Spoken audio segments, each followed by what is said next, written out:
Yeah. Alright, okay. Do the intro.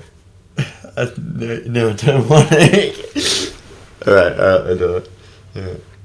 Alright. My name's Mab. My name's Tom. Welcome to Mab and Tom.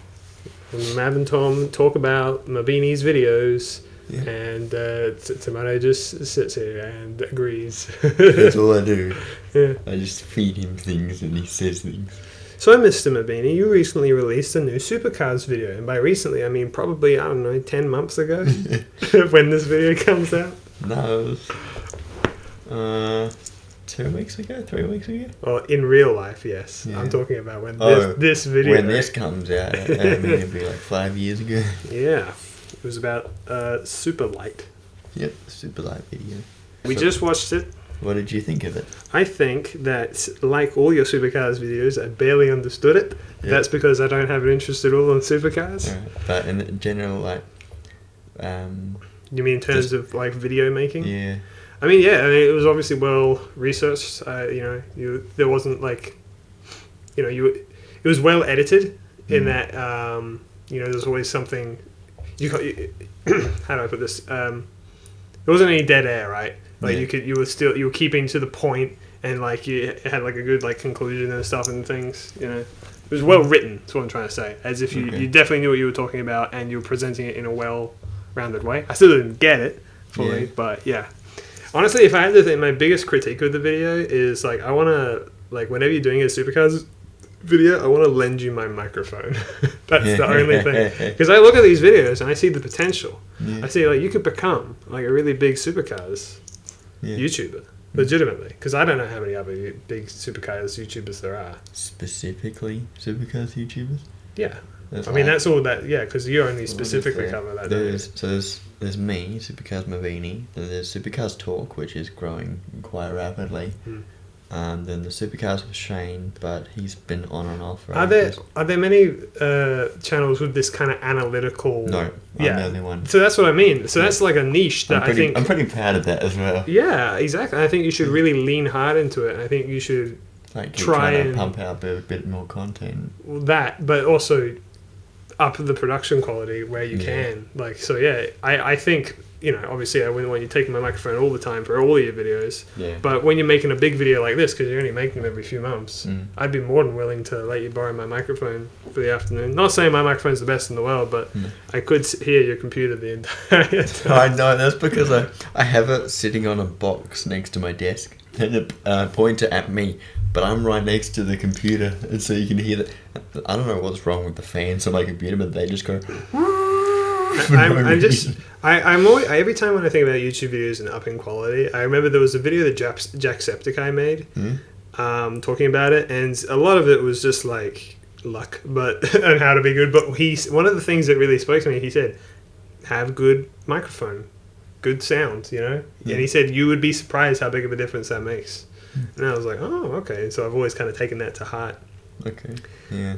Again, I don't think I don't know audio in general. So my brother, who is a sound magician, he does everything related to sound. He's always very unimpressed about audio quality. Yeah, I know, because he watched the Sonic Adventure 2 series on Same. Well, that was before we had this microphone. Yeah, and he was was it because of that he said, you guys maybe he's just very picky. Yeah. But he also hated it because I was focusing on editing the story, and then I think upping things like that could just go a really long way.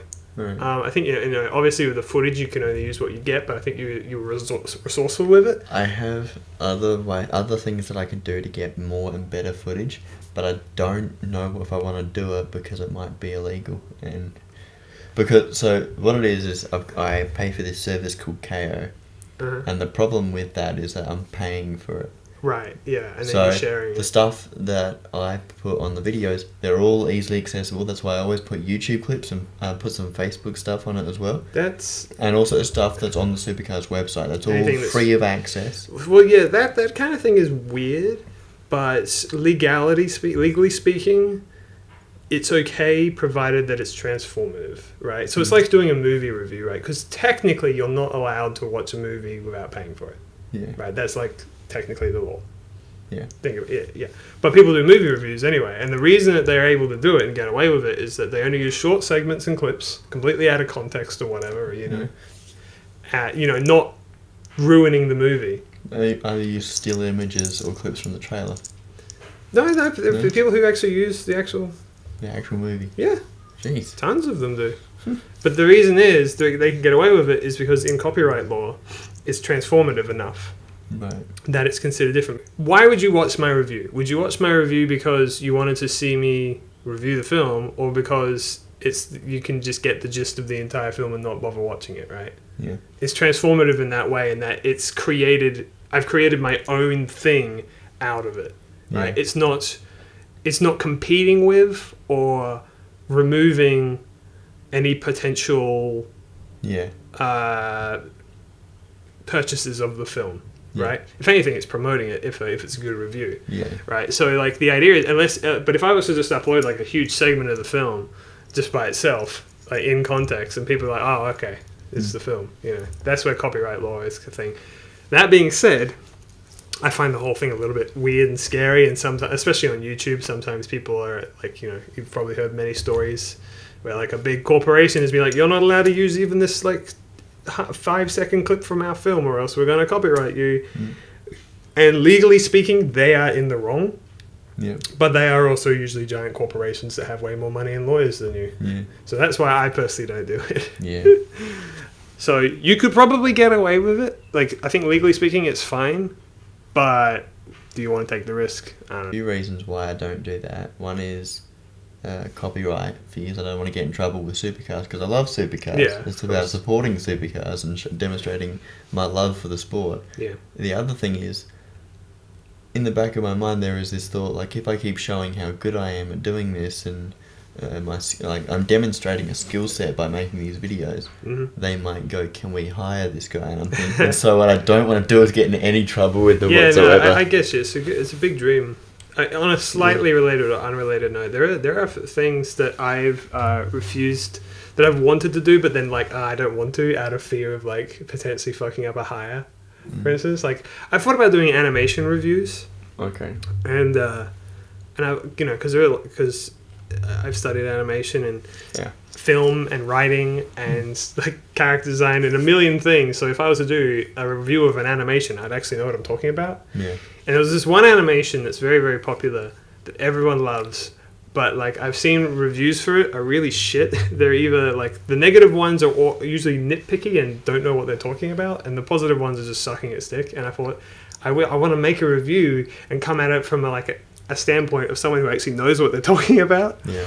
But then I thought to myself, what if the creators of it saw it, that review, and it might be a bit negatively tilted, and we're like, oh, fuck that guy, Like, I'd just be unintentionally jeopardizing or shooting myself in the foot or potentially, getting a job. Because the thing is like, even if I critique like a film or an animation or a short or something like that, I would still give my left testicle to work with them, So, like, why would I go out of my way to make enemies?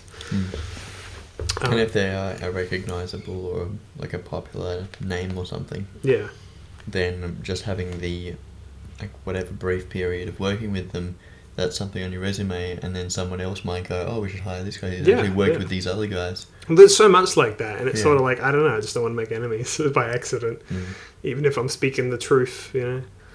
I mean, the big lesson from the struggle of finding footage for that video just made me think, maybe next video I'll just do something that's just really easy to find footage for. So I want to do like individual focused videos, like on drivers or engineers or something. And so I want to do one on like Gary Jacobson. I've been working on it. Spoilers, jeez. I'm always having to chuck my idea out. I've been talking about the SuperLite entry for ages, and now I finally released it. But then I thought, well, I've also analysed Greg Murphy, so I could do that. And then I also thought, who there's lots of footage about? Chaz Mostert. If I just make a video about Chaz Mostert, there's going to be that much footage. It's going to be so easy to make a video about him. Yeah, well, I mean, I don't know if you should... you shouldn't make videos based on who has the most footage made about them. You should make videos based on what you're passionate about. But if that, well, I mean, but I was gonna praise you anyway. That just talking about the videos, like I was impressed. Well, it's a thing with just general video editing of something like that is that you want to kind of don't linger on a shot for too long. And for the most part, you did that. You kept, oh, here's a little bit of this, and then on to the next thing, and then usually when like the sentence or topics change, which is typically what people do on YouTube and stuff. Yeah. So that's another good thing. Even if the footage is hard to find, you found enough that you're able to kind of mix it in. Sometimes I slowed it down, just try and stretch it. That was the other thing I was going to say. Like, if you need to, you could always like slow stuff down a bit. There were other things like when I was talking about the number 39 Paul Morris Motorsports entry, I could have cropped it a bit more so you could actually see the car, but it's always in the shot. You just can't. You just see cars everywhere. That's half the problem. I appreciate as well that you do have that attention to detail of, I'm going to put something on the screen that is relevant to what I'm talking about, because not to get extremely salty, but this kind of shit pisses me off. There are some YouTubers who are bigger than I think that they should be, but that is specific reason of just not showing on screen what they're talking about, and it drives me up the wall. But again, I don't want to call them out. I feel like I've seen that before. Oh, actually, there is a clip in the SuperLite video where I talk about Zane Goddard did like a brief stint in Europe. The clip that I've got footage for is like what is it? It's like Formula Renault 2017 or something. It's got a lot of big name, like rising star Australian racing drivers in there. Like Thomas Randall, Louis Leeds, Oscar Piastri. There's like heaps of big rising star names in today's motorsport. It's like 4 years later, these people are knocking on the door of the top tier motorsport in the world. But that was the most boring bit of racing footage that I'd ever watched in my life. Really? This commentator was talking about like something that was happening in the lead, and I'm like, show the lead! What the hell's happening? I was so mad. I wonder if that's just due to the weird, like, if it's all because it's filmed live, and by filmed and edited live, where they swap between cameras. What I think the actual problem was, it was live streamed on YouTube, so I think that what he was seeing was different to what we were seeing. Yeah, okay. And so, I just thought that was annoying. They might as well have just not had a commentator. Just show it, let me work it out. Because, like, I'm going in blind. All I know is Zane Goddard is driving one of these cars. According to Wikipedia, this is the number and this is the team that he's driving for, so I know kind of what to look for. But then there's like 8 red cars, and I'm thinking, I think he's in one of the red cars. Right. And then eventually, under a safety car, they're going like really slowly there, and that was the bit I used, and I went, finally. And I had to slow it down as well. Because I talked about it for like 2 seconds, so I had to get 2 seconds length of footage. Well, I appreciate that level of effort, believe me. God. I mean, a lot of YouTubers don't do it, I should point out. There's just one or two who I've seen, and everyone loves them, and I just go, but their videos are so poorly edited, and no one notices. Anyway, can I ask you a question, actually? You like your job right now, yeah? Yeah. You think it's pretty groovy? Yeah, I'm happy with it. What would you do if your Supercars channel popped off and just like you were just earning enough off of it to just do that? Would you just do that? Would you keep your job? I don't know. I think it would have to be consistent enough. Of course. For me to actually stop work. But I think if it was doing really well and I was making money out of it, I'd actually have to monetize the channel anyway. I get what I'm asking is would you want to do that for a full-time job? I don't think so. You don't think so? I wouldn't do the Supercars stuff as full-time. I'd do all of it as full-time. So I'd be doing same industries, Mabeanie talks, Mabeanie games. What if Supercars was the only one making money and all of the rest remain as they are? Supercars. It's like a network. It's like a happy family. Supercars Mabeanie can lift the weights of all the other ones. You'd think that, but as we've seen, it's not really the case. I advertise same industries all the time. So Mabeanie was just explaining how when you were creating the predictions video, that it was actually really, really difficult to make that video. Would you care to elaborate further? Oh yeah. So I just said that I was pretty much on the verge of a mental breakdown because I kept stuffing up the audio. I was very upset about it because it's such a simple video. It's stupidly easy, but I don't know if I made it hard on myself by having a script to read out of. The best line in the entire video is the last one I did where I winged it. I thought about what I wanted to say and then I said it and it all came out perfectly. And it was also the longest line as well, which was Tim Slade and Blanchard Racing Team. That's what it was. I was just stuffing up all the lines. I was getting really upset. So I had to stop like halfway through recording it. And had to get was told off for being very noisy. And that whatever was upsetting me needed to stop. So I had to calm down, and then I made the rest of the video. Kind of ashamed that was the one that got the most attention out of the two videos. I was thinking that, yeah. It's kind of funny. Yeah. You're saying that you made the whole video really, really last minute. Yeah, I did. Like, I got home from work, I posted the SuperLite video, made the thumbnail for it, did all the promotional stuff, and then I made a PowerPoint of my predictions for 2021, and then I started recording all the stuff that I'd written down. Yeah. I was really anxious about it because I think I was so lost in my own head about what I needed to do and how time constrained I was, that if I just calmed down and thought about it for a second, it would have been fine. You know, yeah. Because all I had to do was think, it's the Mount Panorama 500. What does that mean? It means there's two 250k races. And then I go, oh, that means there's no race on Friday. What the hell am I worried about? There is that, but also, you know, Yeah. you shouldn't leave videos to the last minute like that. You should give yourself at least a couple of days. Yeah. Well, that's what I was saying. To allow for mistakes and fuck ups. If you're trying recording your voice lines and you're just not feeling it, then don't do it, right? Yeah. I've definitely delayed voice recording days for that reason, where I've started it and then just it just wasn't happening, and I was like, all right, I'll just pick it up tomorrow. Yeah. Usually it's not my fault as much as it is other things' faults, like dog barking or trucks going or road, it's I had just a bloody things happening, neighbours having a fight, and it's like, yesterday a motorbike was starting just as somebody came home, because I live next to a whole bunch of, what do you call them, flats or whatever, and someone came home on their motorbike, or they came to one of the places next door on the motorbike. It was super loud. It was like a Harley Davidson or something. It was like yeah, they do that.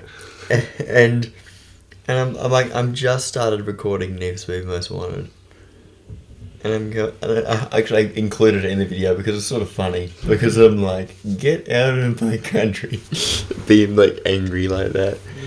So yeah, I kind of like including real life outside of recording. I know you do. Yeah. I do only if it's like really, really like the Pizza Man. That's a classic. Yeah. That's a really good moment. God, everything was going on. For those of you who don't know, there was so much real life stuff happening. Yeah, we were recording same, and there was so much stuff coming on that it was comical, and like we literally midway through the recording session, it is in a video. I think it's probably called like the Pizza Man or something. Yeah, it's like Twilight Princess Part 40, Pizza Delivery Man. Yeah, where a Pizza Man just came up to the door and knocked on it, but we didn't order a pizza. No. And I've never had that happen in my life, and it just happened to happen while we were recording. So you were very happy about that. But typically I try and I record when everything is silent. I don't like recording when anyone's in the house, for instance. That's kind of my picky thing, because I mean, like, there is someone else in the house right now, but I feel better when you're here. But if it was just me, I wouldn't be doing this right now. Yeah. Even if I had, because I can't raise my voice very high. I learned, like, when I was 16 years old, I used to get super pissed off because there was noises in the house, or people would interrupt. Now I'm just like, just chop it out in editing. It's just part of life. It's part of living. I just gotten used to it. Though, you know, the desire to go live in the wilderness is very strong when you're a content creator like we are. Yeah. Like, man, if I was just a hermit up in the hills with no sounds, that'd be wonderful.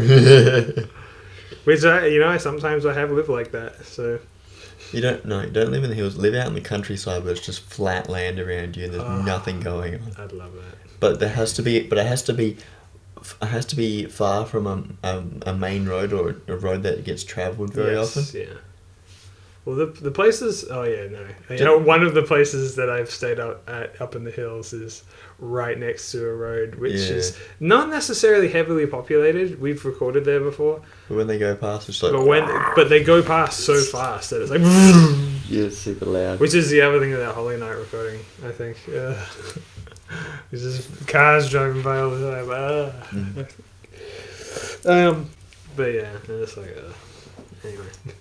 Behind the scenes working stuff. Again, this is why we should make a podcast. This is basically a podcast, I guess, except it's way less focused and it's mainly centered around things that you do instead of the both of us. And when we say things that you do, it's mainly just the videos you posted last. Yeah. Of my 2 Supercars videos that I released. Mm-hmm. The predictions one did really well. Yes. There were other Supercars predictions videos that were coming out around that week. So, like, one came out on like a Monday or something, and another one came out like the day or two before mine.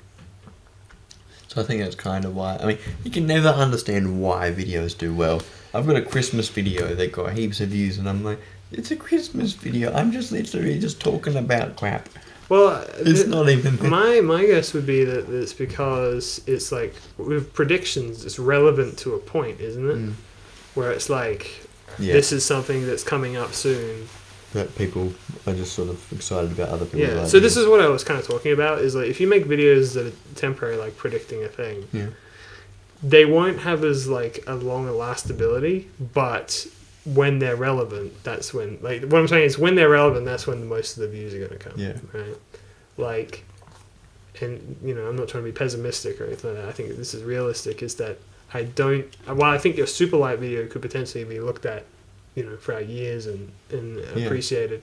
I think that the predictions video will probably just kind of remain where it is, roughly, in terms of views. Yeah. And that's just out of, like, how I understand YouTube and stuff to work. It's like a trend. Yeah. Well, it's like every video before, like, so it's Resurrect a Race Team and SuperLite that have been put on Reddit. And so that's why they've got the views that they've got, at least as fast as they did, like, within. Right. So, like, doing well on Reddit? Becoming a Redditor? I had to make a new account. I couldn't remember my password. Oh, golly. I used to go onto Reddit and find I was already logged in somehow. I'd be like, oh, okay. Mine is. I feel bad about using Reddit because I go on there just to promote stuff and do literally nothing else. I think the biggest problem for my SuperLite video was the fact that I released it so close to a race weekend that it would have been overshadowed by the race weekend. Yeah, that's a weird thing. And so that was like poor timing, so it's just going to be an overtime sort of thing. You want it to be close, but not too close. Yeah, like I'm pretty sure when I recorded... It's like I posted the SuperLite video as soon as I got home from work on the Friday. Mm-hmm. I'm pretty sure a practice session had already happened by the time that I released the video. But I think that week or like that 2 week period or something, I was really cranking to get the video done, and I was tweeting my progress and stuff like that when I got up to editing it, and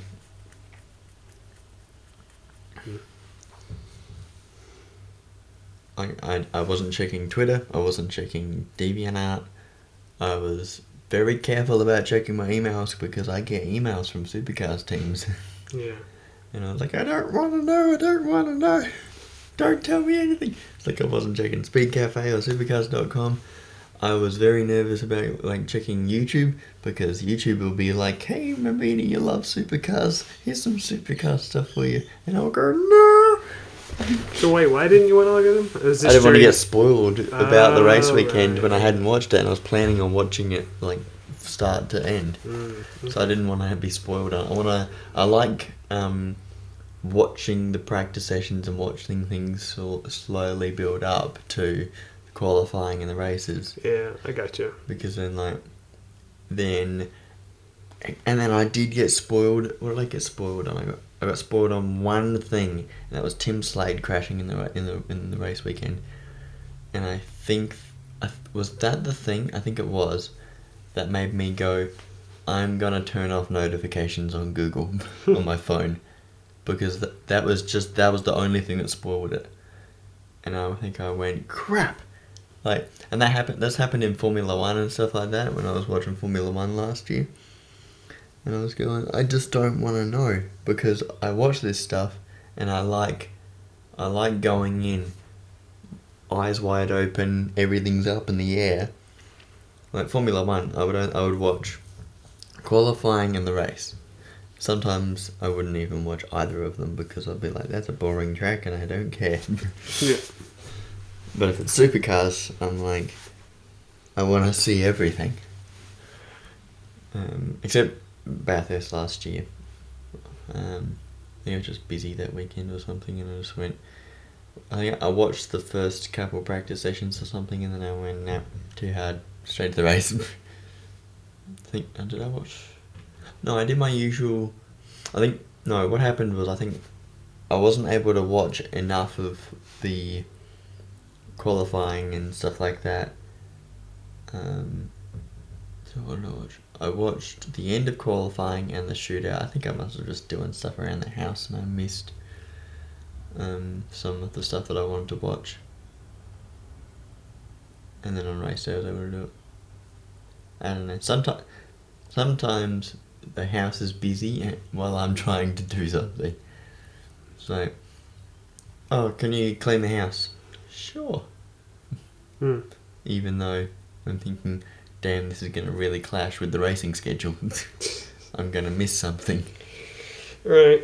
But I'm not going to say, no, I want to watch my racing. Because I don't know, I still live at their house. Yeah. And, you know, the house hasn't been cleaned for a while and stuff like that. So, it's just annoying. But there are a few things that, when making the SuperLite video, that just reminded me that I really don't want to be time restricted next time I make one. Like, I don't want to have it done by the time a certain thing happens. Like, Resurrect Race Team had to come out before Chaz Mostert was confirmed at Walkinshaw Andretti United. Right. Like, there were big rumours that was what was going to happen, but no one had said anything. Like, no confirmation from the team. The team were pretty much saying everything's up in the air at the moment. Yeah. So that was a good time to get the video done, get it out. So I was under a bit of pressure to get it done, and I released it when I thought the information was about to come out, because I think I knew it was going to come out. I think they said they were going to make an announcement in the next couple of weeks after the final round of 2019. Okay. And then so I was like, oh shit, gotta get the video done. Something like that. So I knew it was time to really get the video done. What about the SuperLite video? It wasn't going to be relevant this year because there's no SuperLite entry. So no one's doing a multi-driver car this year. Yeah, I'm trying to stay away from doing any kind of videos like that anymore. Yeah. You know, even something like Halloween. I've released 2 videos the last couple of years. Each one on Halloween day, and they both did miserably. You have to release it like a couple of days before Halloween, but not too long. Yeah. And it's just like, it's too stressful and annoying. And you're kind of gating yourself as well. What you want to do is you want to make videos. This is my goal, is to make videos that you can watch forever, right? Yeah. They're not time sensitive. You know, like for instance, like there's a lot of videos that I like to watch, like I don't know, predicting who the next Smash Brothers character is going to be, right? But their relevance kind of runs out pretty quick once the next Smash character is revealed. And so, while I think those videos are fun, that's not really what I'm aiming for. I want to make videos that you can like watch in 10 years and then just get just the same amount of enjoyment. I've had ideas for my next Supercars video, my next like proper one. Yeah. And it's like, how do I want to build up a skill set on how to predict the future of supercars, like future racing seasons and stuff like that, to understand the how changes impact results. Like, is it like what sort of impact is having a younger driver coming up through the ranks? Do they actually rise through the ranks? Or is it something else that's happening? Is it like circumstances, which it probably is. It probably is just like, oh, they just happened to be with this certain team. And so you want to kind of find like a sort of statistically, Yeah. I want to be able to say, this is how you know what's going to happen. I think that could be interesting because in that way, like you might kind of demystify the idea of someone actually rising through the ranks and actually kind of say it's actually more of a luck-based thing or whatever. Which it seems to be like. Anton De Pasquale is a driver that I don't think he's proven himself like Scott McLaughlin had. When Scott McLaughlin joined DJR Team Penske, he'd already proven himself. He'd already won races. He could have and maybe should have won the championship before then with Gary Rogers, but the car mechanically wasn't just not able to do it. They were having issues with it, and then other teams started to step up and they weren't able to do as well as they could have done, but they still had huge success with that car, which is the Volvo. And then he joined a team that they were racing in the mid pack that in his final year with Gary Rogers, went the year that he signed the contract to join DJR Team Penske, and then he joined them that in 2017. And then boom, they started winning races. They were getting consistent podiums. They were championship challenges, and no one expected it. And by the end of the season, you were sick of it because they were doing so well. It was amazing. But Anton De Pasquale is not like that. Anton De Pasquale, in his first season, was not a very good race driver, but he was fast.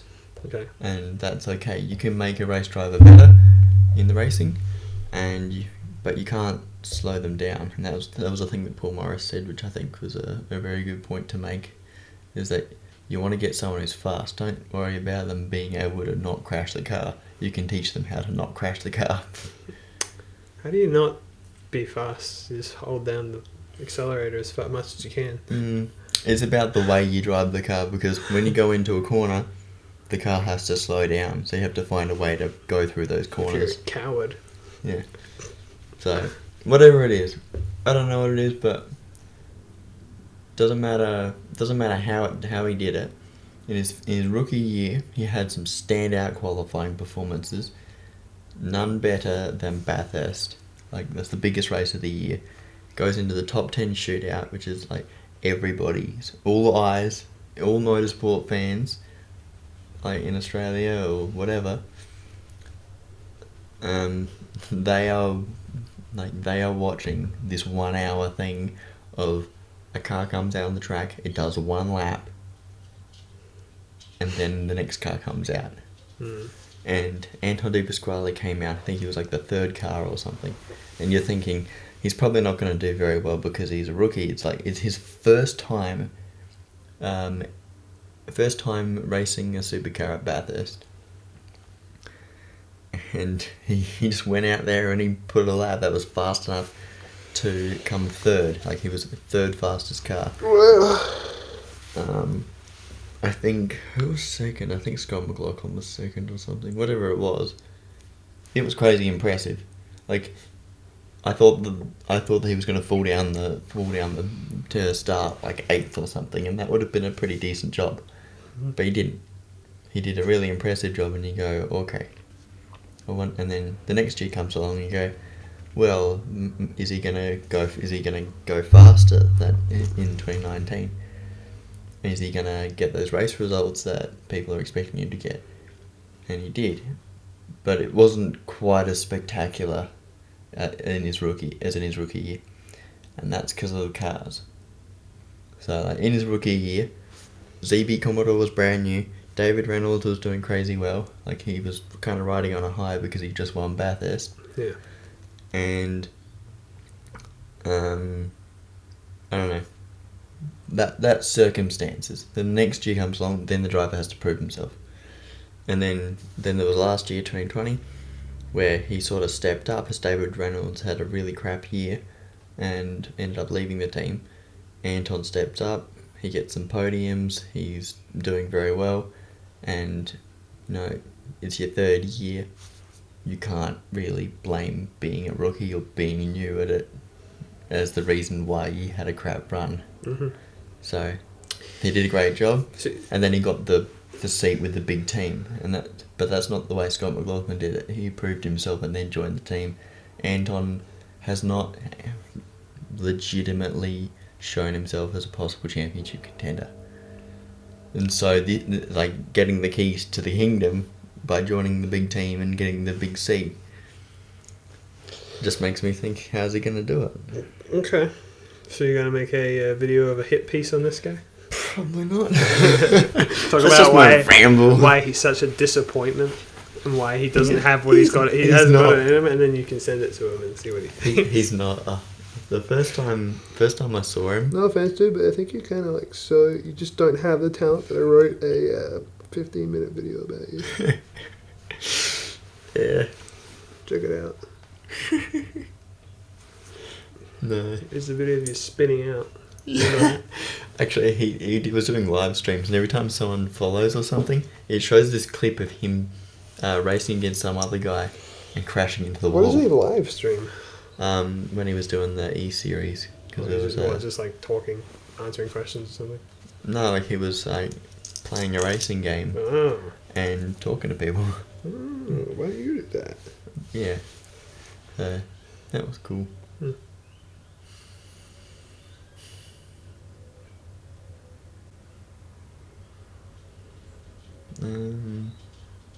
And another thing about the SuperLite video was I took down, you know how I put like a sort of contents list of things that I talk about? Yeah. I got rid of that because I thought it's just making the video take longer. That's what's happening, and no one really seems to care anyway. And also the list, the script does not have that sort of structure, so it's kind of pointless for me to have it. Definitely not. Also, just talking about text on screen.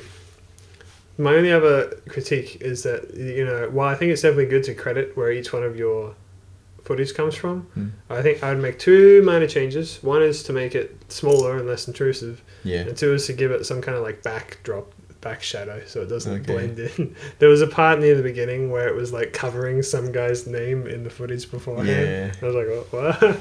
It was just like a jumbled mess of letters. So I don't understand what I'm looking at. Okay. It's just a bit intrusive, I think. Yeah. I mean, but that's an easy fix. Yeah. Stuff like that. What quality is it in as well? What is it? 720 or 1080? Yeah. I think I render it in 1080. I think that's why it takes a long time to render. Yeah. You should do it in 1080. Like I said, these videos are your big ones. You should put all the effort in the world you can into it. Yeah. I think I did, but I'm not sure. Make it 4K. Because by the time I hit render, it's 6 o'clock. I don't think our editing programs can render in 4K. I don't think there's an option. No. Anymore. Yeah, but it's just a nightmare because like there's that, and then also like you're busy all the time, and my computer is just like basically running on string and glue. Yeah. So, yeah. Anyway.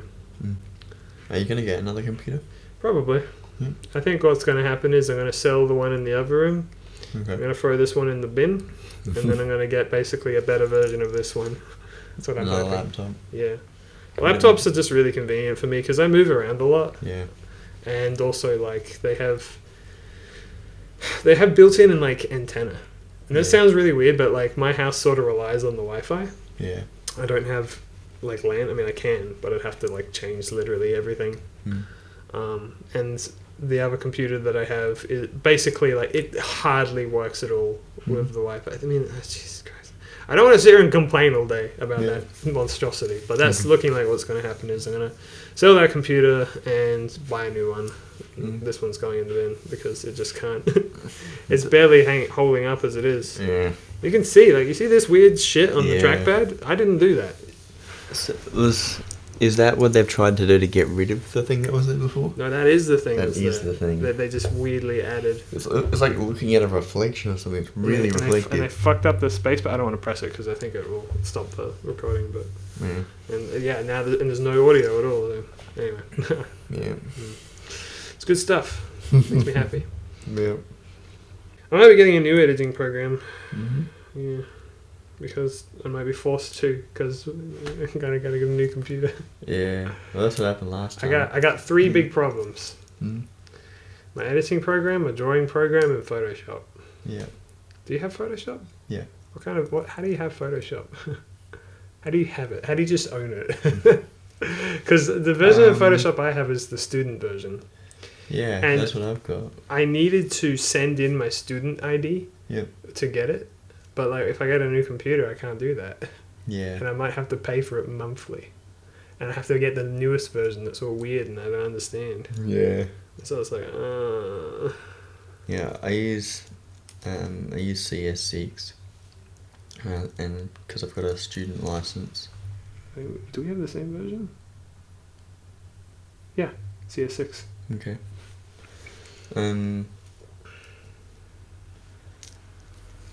But that, yeah, and I think, what do I do? Because I have had to like reinstall it or something before. Yeah, actually, because when I did a series called Let's Play Adobe Photoshop. Oh yeah. That was on CS6. Yeah. But then my computer broke down in like 2013, and so I had to get a new computer. Yeah. And then I got the new computer, and then I think you just like log into Adobe, and you find your serial number, or whatever it is, and you put it in, and then you can download it again. So once you got the license, you got it forever, apparently. I couldn't do that, but I might try and look into it further. I couldn't find the thing, because it was just like, this is a student thing. You need to identify that you're a student. I just do that. I just what did I have to do? I used to rely on uni for my like office suite. Yeah.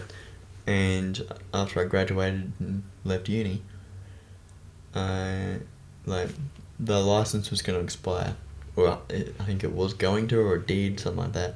And I went, okay, well, I can't like cheat it.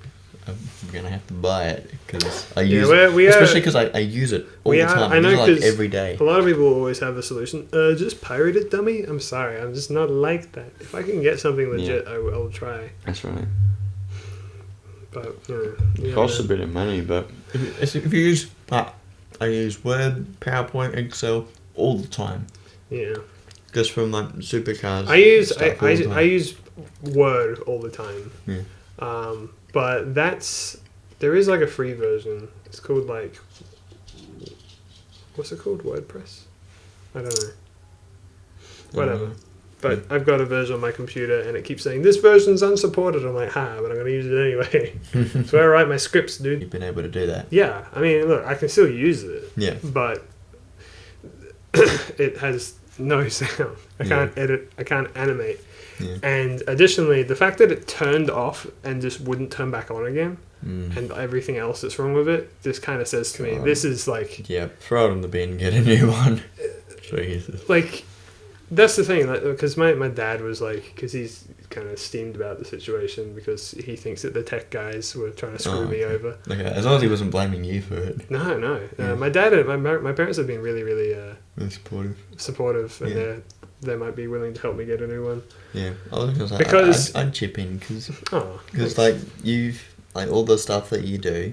Well, it's like I really like all the stuff that you do, and so I want to support like all of that, like well, especially with things like Cass and you support, all your YouTube videos and all that. You already support me on Patreon. I appreciate that. Yeah. But yeah, and that I really appreciate that too. Because my mum and my dad they were like, my dad literally said like, here's the thing: is that my computer is where I create things, and it's basically my job. Yeah. And like, it's not. My dad was like, if this was like, a video game console, I wouldn't give a shit. But the fact that it's like your livelihood, I'm willing to like help you with it. And I'm like, oh, okay, I appreciate that. Like, my computer works, but it doesn't. You know what I mean? So the idea of throwing this away and getting the other one sold and trying to find a new one that actually fucking works, So and then getting all the other programs. one's just like a fine working computer. It does. The other one has like a lot of really little annoying things that piss me off beyond belief. It takes like 5 times as long to boot up as this. And I go and like get a drink and come back and it's still booting. I'm like, oh, God. The internet connection on it sucks because it's not supposed to use Wi-Fi. I can't get any of my programs on it. The only thing that it's really good at is playing games, and to be honest, I don't really value that very much. No. So like, I was kind of thinking like maybe I should try and record like a bunch of games before I sell it, but we'll see. I think I'm past the point in my life, at least for now, where I really want like a tower as well. I think it's really my thing. Yeah, well, you're saying that like you move around a lot. Yeah. And when you go to other places as well. That's what I mean. Yeah. I'm going to be going somewhere in like a few weeks, and I'm like, I need to get a new laptop before then. Yeah.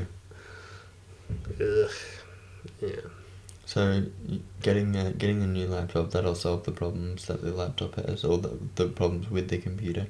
Obviously, you'll have to probably resolve some software issues, like you probably have to get a new editing program, stuff like that.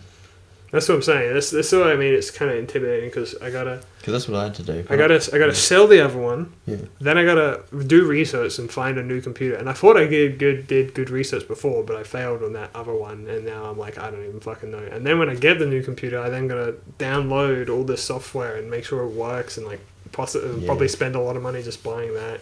And so starting that whole process is just kind of intimidating and not something I'm really looking forward to doing, to be honest. But the most annoying process, I think, when I got my current computer was that setting up the email again, because I use Outlook.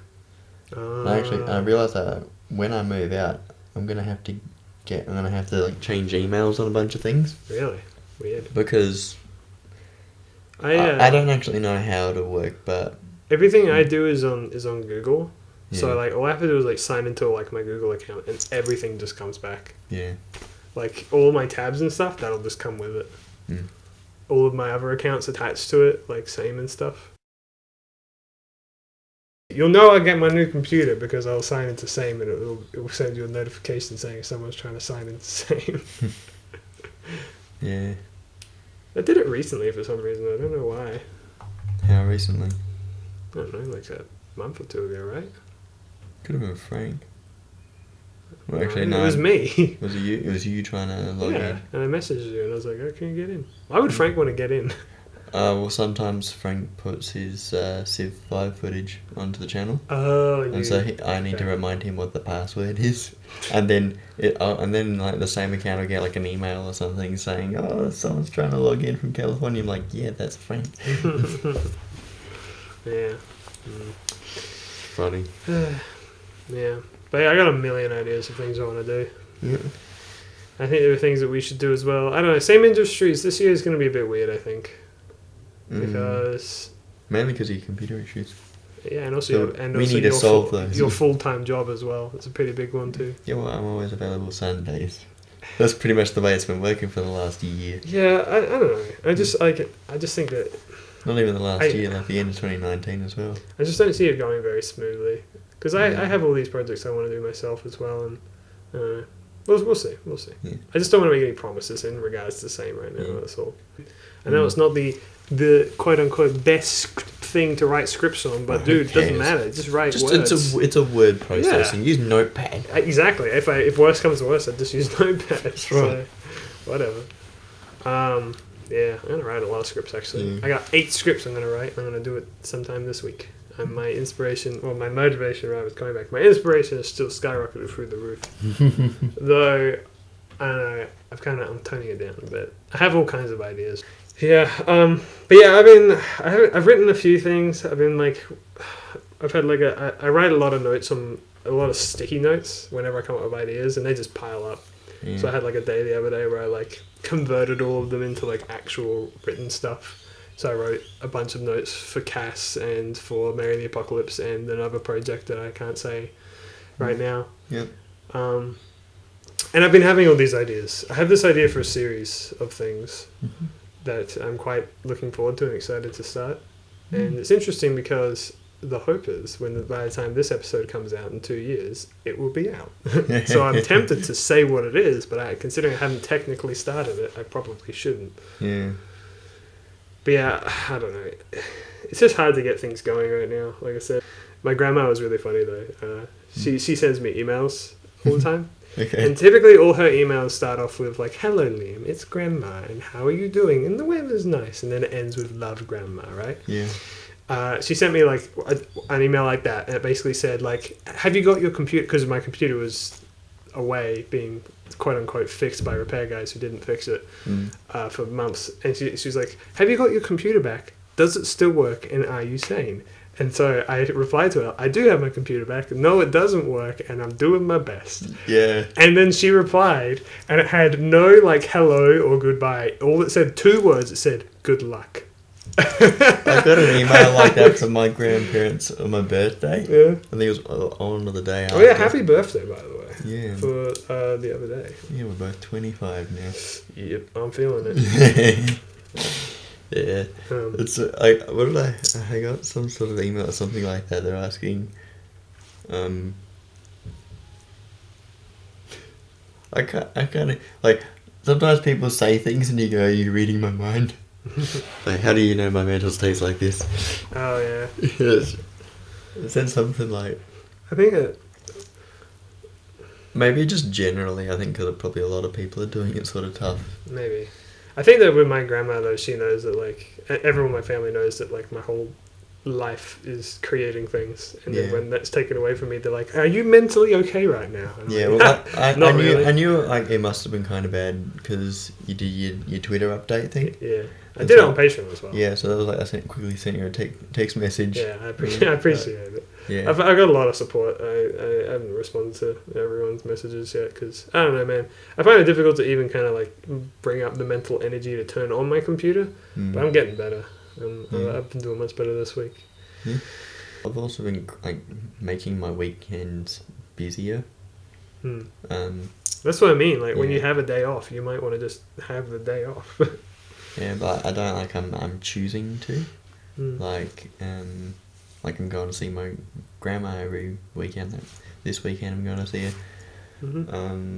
The last weekend that wasn't busy, like I just make my time busy.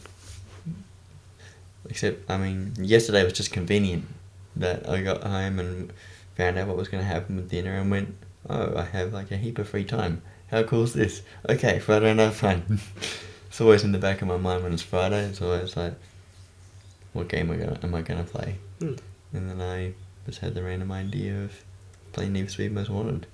It was good.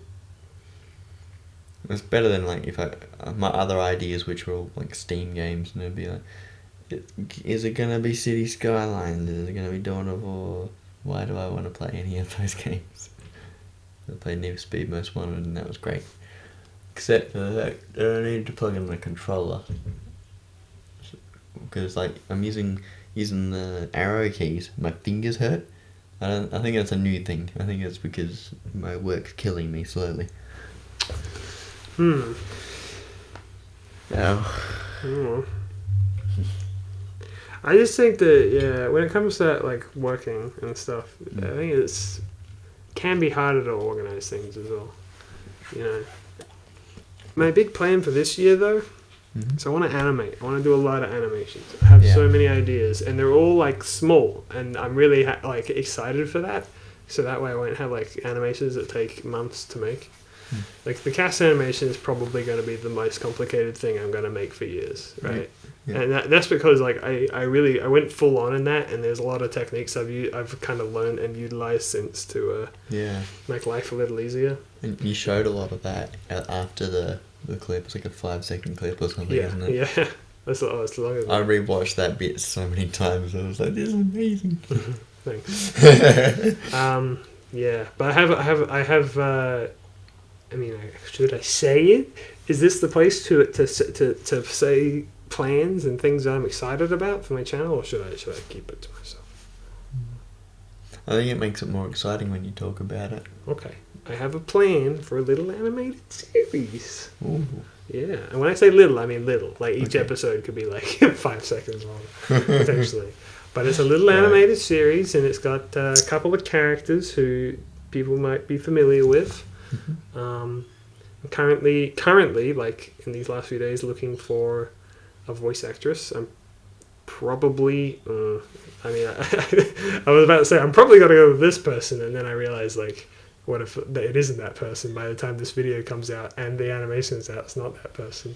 Well, that's like the biggest problem with hiring actors or actresses is you go through them. Like there's the story in Doctor Who of Sarah Jane Smith, like the actress that is known for playing her, Elizabeth Sladen, was not the original one that was supposed to do it. Some person called April Walker was supposed to do it. Right. And then like at the last minute they went, no, we want Elizabeth Sladen, and she came in and she killed it. Yeah, fair enough. Killed it as in made it amazing. Yeah. So yeah. But yeah, so that's been something I've been working on a lot, and like, you know, the thesis of it is that it's very small, small scale, and it's like just me making a bunch of little animations just for fun, and it's just going to be a kind of nice little vibe. But it's just a series I've been slowly cooking up these last few months, and I'm very, very looking forward to it. It excites me greatly. Yeah. That on top of a few other animations. I want to make more Only Plays animations. You know, one of the reasons that my whole computer crashing and stuff stung so hard is because I feel like my Only Plays animations were doing really well for my standards at least. Each of them are roughly around the same amount of views, and it's like a lot of views. Yeah. I forget exactly how many they are. Would it be too egocentrical if I look them up right now? I thought that the only one got like over 2,000 views. Let's take a look. Well, I mean, like what was the one that did well? It was like the Sonic one. I think that was the one that did well, wasn't it? They're both around the same. Oh, okay. Oh, why did I write Only Plays? Every time you say same, I just picture the initials in my head. Like same industries. It's all the same. Clever. Yeah, one has 91,000, the other one has Jesus. 97,000. My God. Yeah, I told you they were doing well. Crazy. And I'm like, wow, these are so good. And then my computer just completely died. And so did my motivation. Oh. I do have other Only Plays animations that I want to make, but they're less of a focus right now. But I might kind of like mix one in because I know that they'll probably get the most amount of views out of anything I make. I have an idea for a Zelda animation I want to make, a Mario animation, a Luigi's Mansion animation, and they're all nice and short and compact. And yeah, I'm keen as a bean to get into them, but it's hard to animate, like I said, without any sound. Really, really, really hard. Like I thought that maybe I could like use my phone. I can't. It's too much. But yeah. But yeah, the little original series is definitely like my big thing right now. Okay. And you know, look forward to that. I was thinking about like making like artwork for it and like teasing it on Twitter, but I thought no. What my plan is I want to make all the episodes I currently have an idea for all at once, and then kind of drip feed them like once a week. Okay. Currently have an idea for 8 episodes. Alright. And yeah, and they're just small, cute little things. I don't want to talk too much about it because you know there's every possibility that I just won't do it. But I don't know. I've been getting more and more into the idea as I go on. So yeah, I'll stop ranting about it. Stop raving on about this thing that I'm not even properly explaining.